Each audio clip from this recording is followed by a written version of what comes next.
এরপর আমাদের মেন্ডে ইউনিভার্সিটির কিছু দৃশ্য দেখানো হয়।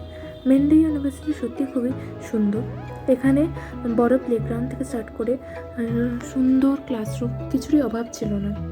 এরপর সেনচাই ভেবে নেয় সে এই ইউনিভার্সিটিতেই পড়বে এবং খুবই হার্ডওয়ার্ক করবে যাতে ও ওর পরিবারের জন্য কিছু করতে পারে। এরপরের দৃশ্যে আমরা দেখতে পারি সেনচাই ওর হাই স্কুল ফ্রেন্ড চেনের সাথে ছিল। চেনও মিংডে ইউনিভার্সিটিতে চান্স পেয়েছে এবং তারা হাই স্কুল থেকে বেস্ট ফ্রেন্ড। এরপর সেনচাই ও চেনের সঙ্গে তাদের আরেক বন্ধু লিয়ের দেখা হয়েছে। লিও হাই স্কুলে তাদের সঙ্গেই পড়তো।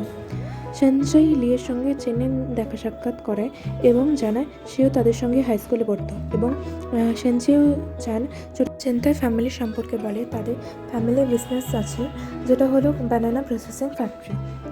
এরপর তারা একসঙ্গে প্রমিস করে যে তারা একসঙ্গে এই 4 বছর থাকবে এবং একে অপরের সমস্যার পাশে থাকবে।